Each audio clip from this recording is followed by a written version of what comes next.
Greetings, all you lovers of sourdough or beginners. This video is a beginning lesson on sourdough and how to do it.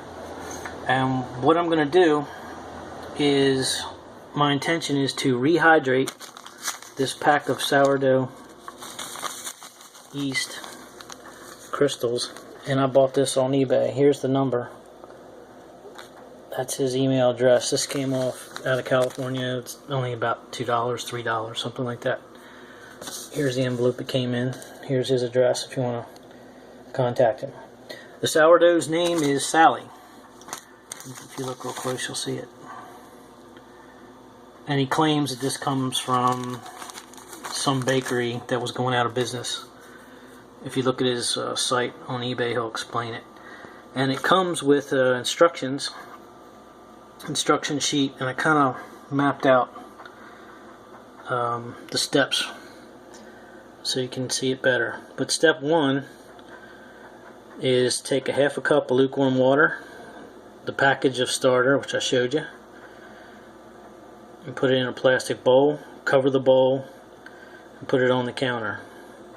And use I'm going to use a little bit of sugar in there. It's just the first time. I'm going to use a tablespoon of sugar in the raw.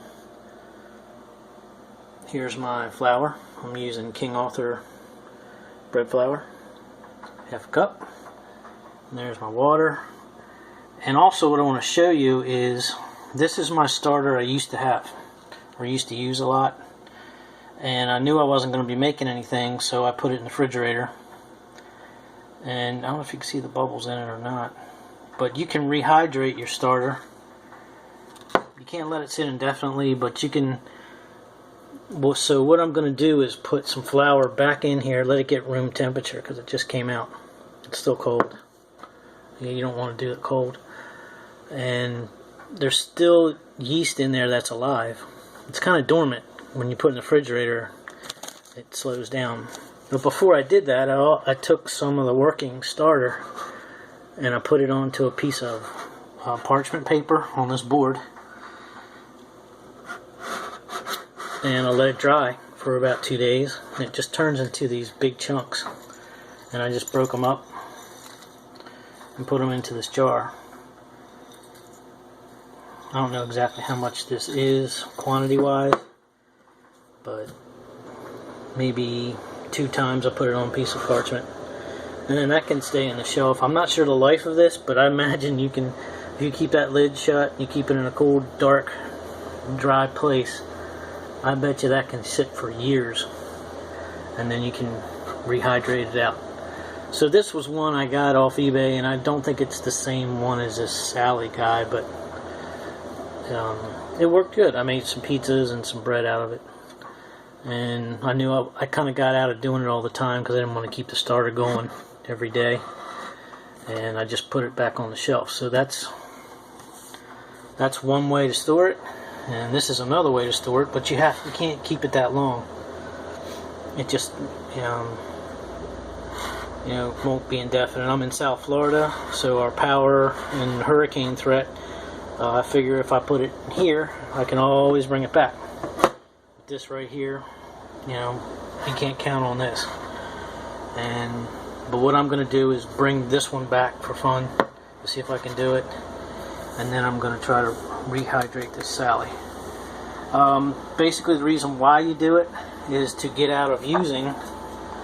You don't want to use this. This works. This will make bread and it will rise like crazy, but you can get a bread that's better for you. And it's kind of cool to make something without this. And people a long time ago didn't have this to make bread with. So you should know how to make bread without having this. I keep it as a backup in case. And there are health benefits to making bread without that. One of them I think is it pre-digests. So the yeast cultures in here will pre-digest the gluten. I don't think it's gluten-free, but definitely not, but it will reduce it.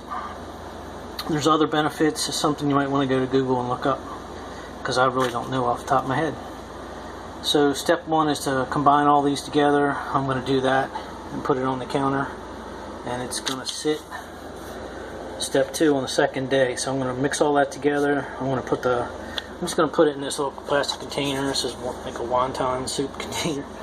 I'm going to put it in there, put the lid on, and tomorrow I'll just stir it and do it again. And then on the third day you add another half a cup of flour and another half a cup of water, and you just kind of repeat that process. And after that you'll start seeing bubbles form. These aren't really good bubbles, but you'll start seeing some activity. One thing I do is I'll take a little magic marker. When you feed one, you can put a little line on there and you can watch and see if it rises. And so that'll be it, and I'll see you guys in 24 hours real quick. Alright, I mixed all the ingredients together. The water,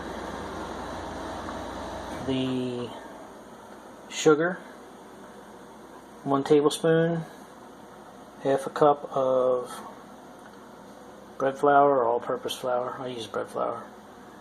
Put it in a container. I even labeled it Sally. I had a battery here for my label maker. And kind of get this consistency. And I'm going to put the lid on and see you in 24 hours. Alright, here's the Sally starter after sitting for a day. It's kind of watery. You see that there?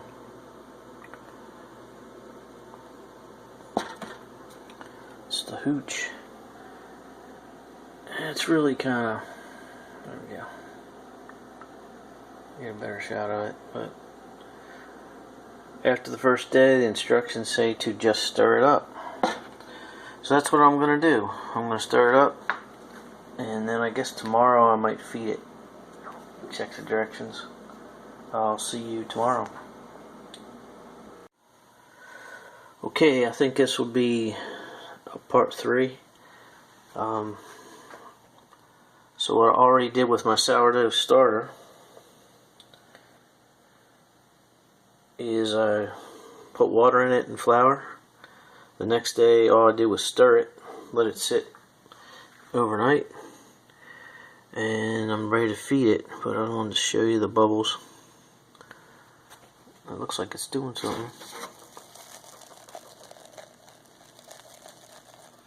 It's kind of frothy, looks like a head of a beer. The side of it kind of looks, you can see where it rose up if you look at it. So there's actually something going on pretty fast. And I'm going to add some flour to it.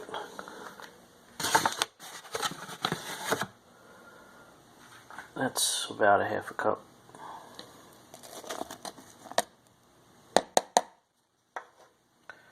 A little bit of water in there.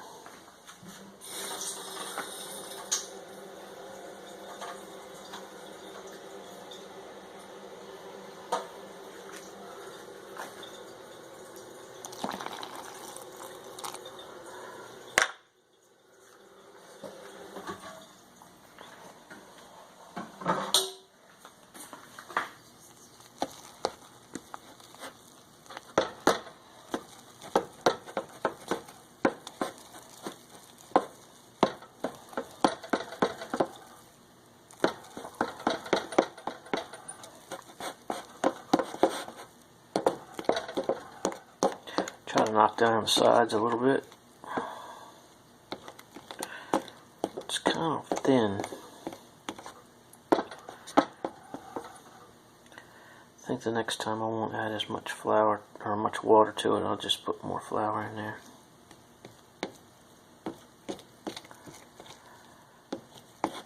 And it is getting higher in the container. Starters love to be whipped up and stir. Aerated.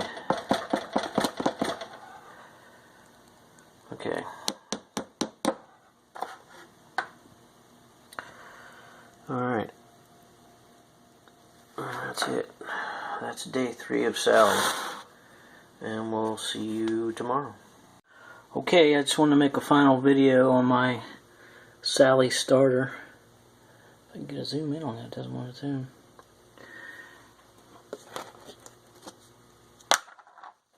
And here's how it turned out. I've fed it a couple times after actually using it. If you can see bubbles or not. There's a few bubbles.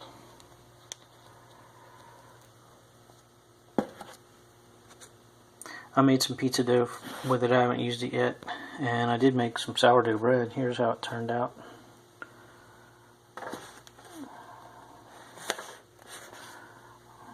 Couldn't resist cutting the side off and eating it. So yeah, this is I think it was $3.50 or $4. Got it from a guy in California, and claims that it's part of a bakery in San Francisco that went out of business, and he got a friend of a friend got him some starter from that place. But I think if you get a starter and you bring it to another part of the country and you start using it and getting around other things, I think it changes. I mean, I don't know, I think that it interacts with other things and might change it slightly. But there you go, Sally starter regenerated.